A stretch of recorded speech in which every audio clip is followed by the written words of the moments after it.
We need to target where it's going to impact Americans the most. Just about everybody's gearing up for a fight. So what does that trade war look like? A shock is rippling across North America. Canada's escalating response to the United States has ignited a trade war that now threatens to destabilize the entire automotive foundation of the continent. What began as a dispute over tariffs has evolved into a direct challenge to United States economic security, placing factories, critical materials, and energy flows at unprecedented risk. For decades, the United States relied on a tightly integrated supply chain with Canada. Automobiles, steel, aluminum, and electric vehicle batteries crossed the border multiple times before reaching American consumers. But with Washington imposing new tariffs and Ottawa launching a targeted counterstrike, that system is beginning to fracture. Today, the stakes are higher than ever. The United States depends heavily on Canadian minerals for electric vehicle production, on Canadian oil for fuel stability, and on Canadian electricity for northern state resilience. Now, every one of those pillars is under threat. This conflict is no longer about protecting an industry. It is about whether the United States can afford the economic consequences of its own policies. And as this confrontation accelerates, a far more alarming possibility is emerging, one that could reshape the future of North American power. Stay until the end, because the final revelation may be the most unsettling turn yet. A deeper rupture is now emerging inside the North American economic system, and it is far more severe than initial projections suggested.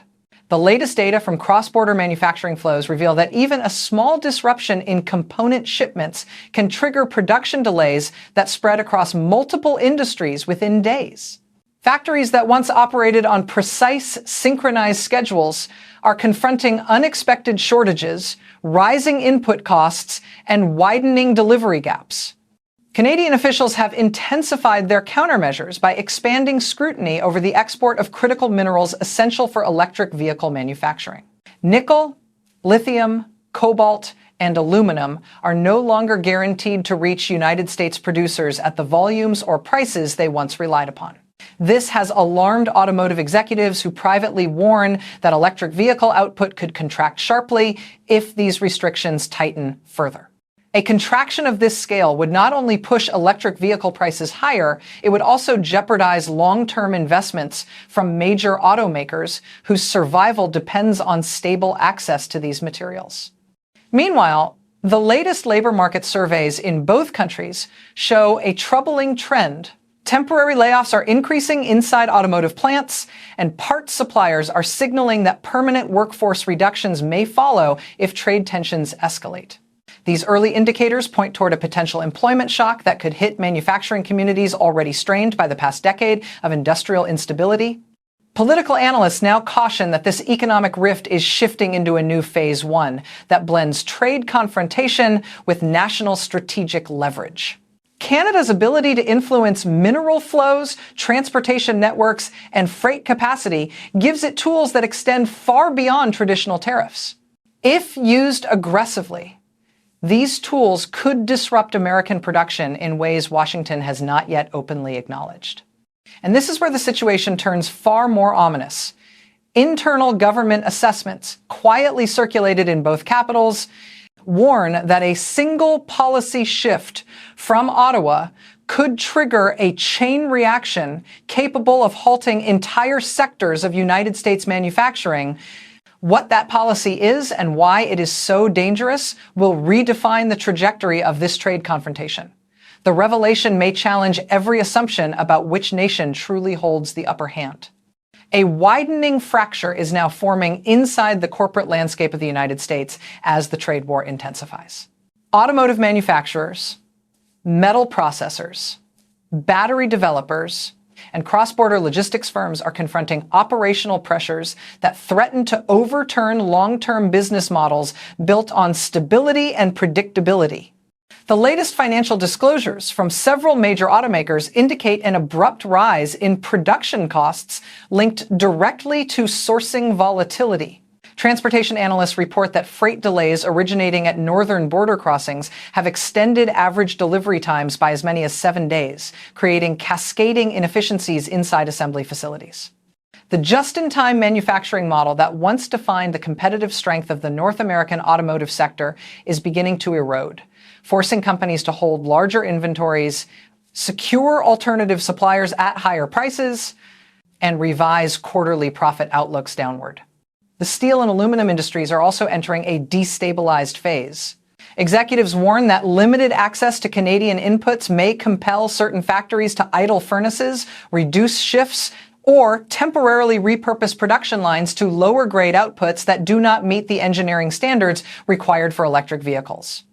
These decisions will have long-term consequences, as any reduction in high-grade material capability weakens the competitive standing of United States manufacturers inside the global automotive hierarchy.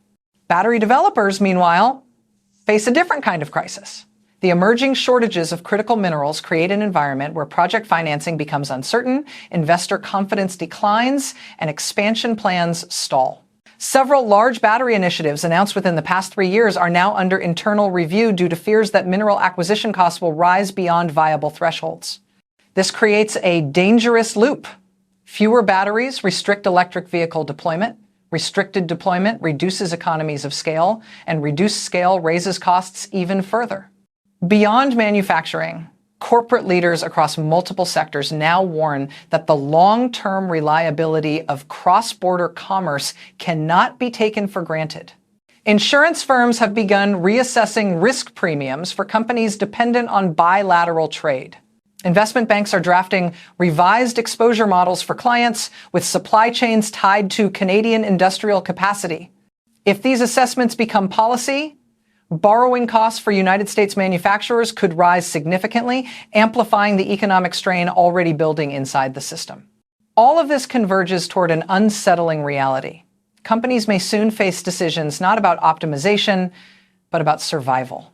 And yet, even these pressures pale in comparison to what is beginning to unfold at the consumer level, a shift so widespread that it threatens the daily life of millions. Ordinary citizens across the United States are now encountering the first visible consequences of the trade confrontation, and the scale of these disruptions is expanding far more rapidly than policymakers anticipated. Consumer price tracking shows steady acceleration in the cost of essential goods, particularly items with Canadian origins or components. Families are confronted with higher grocery bills, while small businesses report difficulty replenishing inventory due to unpredictable shipment schedules. Electric vehicle customers face lengthened wait times and rising sticker prices, with dealers warning that the next quarter may bring yet another round of increases if mineral shortages deepen. Manufacturing communities are under growing pressure as temporary production halts ripple outward. Workers in states such as Michigan, Ohio, Indiana, and Wisconsin are reporting reduced hours, postponed contract renewals, or short-term furloughs. These regions, already sensitive to economic volatility, risk entering a cycle of regional contraction if trade tensions continue to tighten. Transportation and energy costs are shifting as well. Trucking associations warn that routing inefficiencies and material shortages are increasing operating expenses for freight carriers. These added expenses eventually flow directly into consumer prices.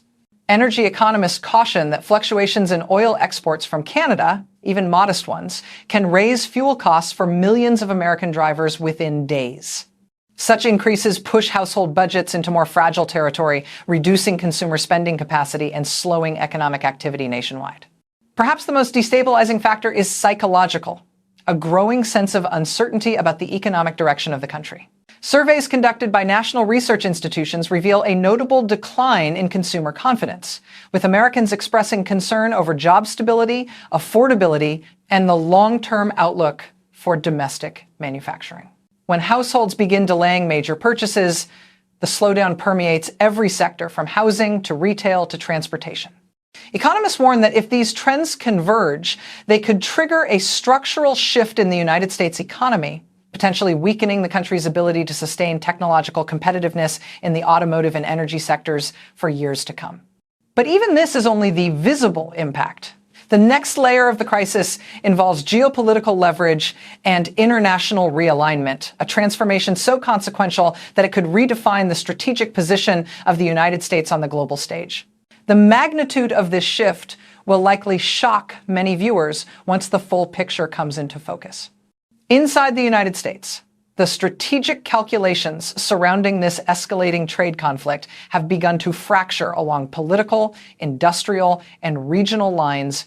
National policymakers initially framed the tariff campaign as a tool to strengthen domestic industry, but internal economic assessments now show that the consequences extend well beyond the intended targets. Some analysts argue that the tariff measures could, in theory, encourage long-term reshoring of production. Higher import costs may motivate companies to expand domestic capabilities, potentially reducing reliance on foreign suppliers. Yet such benefits are theoretical and require a level of capital investment, technological readiness, and workforce availability that may not materialize for many years. In the near term, the economic burden falls squarely on manufacturers and consumers who must absorb rising costs with no immediate relief. Regional disparities deepen the complexity. States with concentrated automotive, steel, or battery operations face significantly higher exposure to supply chain turbulence. Local governments warn that declining industrial output could erode tax revenues, strain social services, and weaken labor markets that depend on manufacturing stability. Economists note that even slight contractions in production can trigger broader economic slowdowns because of the interconnected nature of North American industrial activity. Political consequences are also mounting. Lawmakers in districts with high manufacturing employment are under increasing pressure from constituents who fear job insecurity. Several bipartisan coalitions are now urging federal authorities to reassess tariff strategy, warning that prolonged confrontation could alienate key trade partners and weaken United States competitiveness. Their concerns echo a broader unease across business groups, investors, and economic advisors who highlight the risk that the country could unintentionally undermine its own industrial revival. Yet perhaps the most consequential threat lies in the erosion of strategic trust. Canada has historically been one of the most dependable economic partners for the United States. A sustained confrontation jeopardizes that relationship, raising questions about long-term regional cooperation and the ability of both nations to maintain a cohesive manufacturing ecosystem. The longer the conflict persists, the more difficult it becomes to return to the collaborative framework that once anchored North American growth. And despite these domestic pressures, the international dimension reveals an even more perilous shift, one that could alter global trade dynamics in ways the United States may not be prepared for. The global response to the escalating dispute between the United States and Canada has been swift, calculated, and increasingly strategic. International markets are reassessing the reliability of North America as a stable production hub, while several major economies begin adjusting trade plans to minimize exposure to regional uncertainty. European manufacturers, already navigating energy volatility and inflationary pressure, are shifting sourcing strategies to reduce dependence on North American intermediates. Several multinational firms are exploring long-term contracts with Asian and Middle Eastern suppliers to secure raw materials that were previously acquired from Canada-United States channels. These adjustments diminish North America's influence over global manufacturing flows and redirect capital toward regions perceived as more predictable. China is maneuvering differently. Trade strategists in Beijing have identified vulnerabilities created by the North American confrontation and are actively pursuing deeper commercial ties with Canada. For China, increased access to Canadian minerals, agricultural products, and energy serves multiple strategic objectives: diversifying imports, strengthening leverage in global supply chains, and reducing exposure to United States pressure. If these relationships solidify, the United States risks losing preferential access to critical materials essential for electric vehicle expansion and future technological development. Meanwhile, emerging economies are positioning themselves to capture market share as disruptions ripple across North America. Countries with expanding industrial capacity, such as Vietnam, India, and Brazil, are receiving heightened investor attention. Global companies seeking stability may direct new production lines toward these markets, accelerating a long-term shift in manufacturing geography that weakens North America's traditional dominance. International financial institutions have also taken notice. Several recent analyses from global economic organizations warn that prolonged instability between the United States and Canada could undermine confidence in regional supply chains, reduce foreign investment, and increase borrowing costs for North American industries. These warnings, though often understated in official statements, reflect deep concern about the continent's long-term competitiveness. But beyond these geopolitical realignments, a more dramatic possibility is emerging: the potential for a multi-nation response that challenges United States leadership in global trade governance. If Canada's strategic maneuvering inspires similar actions from other allies, Washington may find itself confronting a coordinated shift against its economic agenda. And there is one specific international development now forming behind closed doors, an extraordinary move that could tilt the balance of this trade confrontation in a direction few in Washington have even considered. Its implications could be nothing short of transformational. Long-term vulnerabilities are now coming into sharper focus as analysts examine the potential trajectories of this widening conflict. What began as tactical economic pressure is evolving into a structural threat capable of reshaping the competitive position of the United States for an entire generation. One of the most significant risks concerns technological stagnation. The electric vehicle revolution relies on a steady progression of innovation in batteries, high-efficiency motors, and lightweight materials. If mineral supply disruptions persist, the research pipelines feeding these breakthroughs may falter. Industry experts caution that even a modest slowdown in technological development could allow foreign competitors to leap ahead, capturing global market share and setting new standards that American manufacturers must follow rather than define. Another vulnerability involves the integrity of the regional supply chain. North America's manufacturing ecosystem is designed around seamless cross-border collaboration. If this structure weakens, companies may reconsider long-term investments, redirecting capital to regions where political alignment ensures greater continuity. Once such capital migrates, its return becomes uncertain. This could trigger a decline in industrial concentration across several key American states, reducing their economic influence and weakening their political leverage. Financial markets are also bracing for potential aftershocks. Credit agencies are reviewing the outlook for industries with high exposure to bilateral trade. A downward revision of creditworthiness could raise borrowing costs, slow expansion projects, and tighten liquidity for companies already grappling with increased operational expenses. Such financial strain would make it more difficult for firms to scale production or adopt new clean energy technologies, deepening the competitive gap. Perhaps the most profound risk is geopolitical. If Canada aligns more closely with other major economic powers, such as the European Union or China, the United States could lose privileged access to resources that underpin its industrial base. This shift would weaken Washington's influence and complicate future negotiations over global supply chain rules. In effect, the United States could face a diminished role in shaping the next era of international commerce. And yet, even as these risks loom, a parallel narrative is forming, one that suggests the United States may still possess pathways to turn this crisis into a catalyst for renewal if decisive choices are made. Despite the intensifying pressure, analysts point to several opportunities that could strengthen the long-term resilience of the United States economy if policymakers reevaluate their approach. One significant opportunity lies in leveraging the upcoming renegotiation cycle of the North American trade framework. With new terms scheduled for review, Washington could pursue updated agreements that reinforce regional cooperation in electric vehicle supply chains, mineral access, and energy security. A more collaborative structure could stabilize production networks and provide clarity for businesses planning multi-decade investments. Another promising avenue involves targeted industrial policy. The United States could accelerate support for domestic mineral extraction, refining capabilities, and battery development. While building these capacities requires substantial time and resources, such initiatives would ultimately reduce dependency on external suppliers and position the country as a global leader in clean energy manufacturing. Several states have already signaled interest in expanding mining and processing operations, citing job creation and long-term competitiveness as key motivations. Strategic partnerships also present a path forward.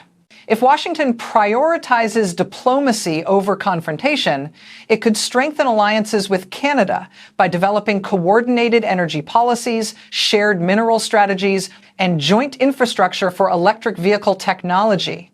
These partnerships would provide security for both nations while creating a unified North American response to rising global competition.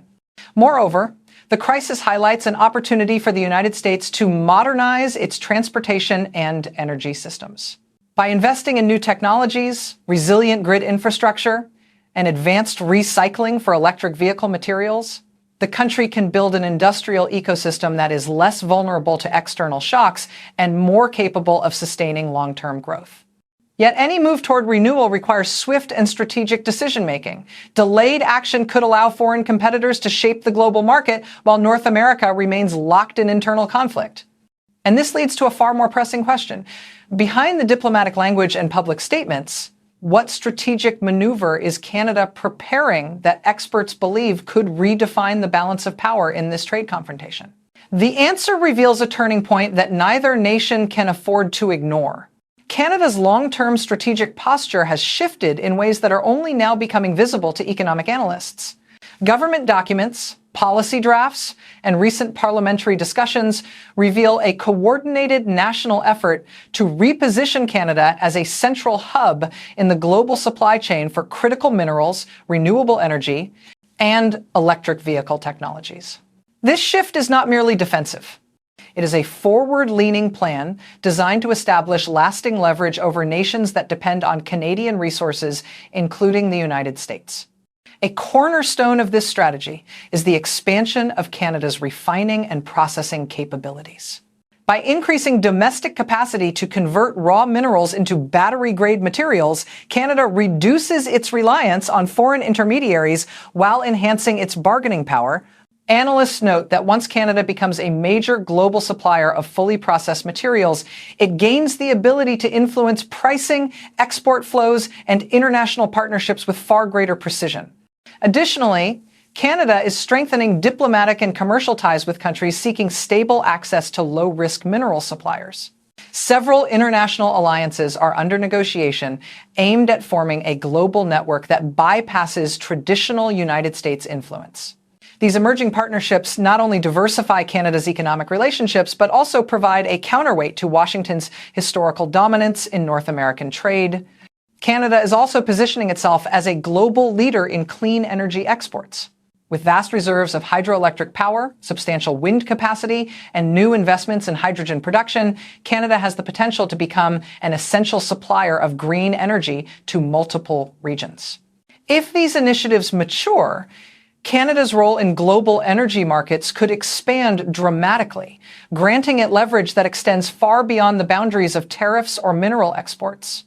Yet this is only one side of the emerging reality. United States strategists are developing their own long-term plans, and the scope of those plans may be far more sweeping than previously disclosed. Inside the United States, senior policymakers and economic advisors are crafting a series of long-term strategies aimed at reversing the current trajectory of vulnerability. Recent briefings suggest that Washington is quietly preparing a multi-tiered initiative that blends industrial expansion, new trade alliances, and strategic resource acquisition into one overarching framework. One component involves accelerating domestic extraction of minerals previously considered uncompetitive. Federal agencies are now reevaluating environmental and land use regulations that have historically limited mining in several Western states. If these revisions are enacted, the United States could unlock new reserves of lithium, nickel, and rare earth elements, reducing dependence on external suppliers and restoring some degree of leverage in global markets. Another component focuses on reshaping international partnerships. Several diplomatic missions are exploring long-term agreements with nations possessing substantial mineral reserves or refining capacity. These agreements could create alternative supply corridors that circumvent Canada, granting Washington more flexibility in pricing and resource allocation during future trade disputes. Perhaps the most ambitious element involves the reconfiguration of the United States energy system to minimize exposure to foreign disruptions.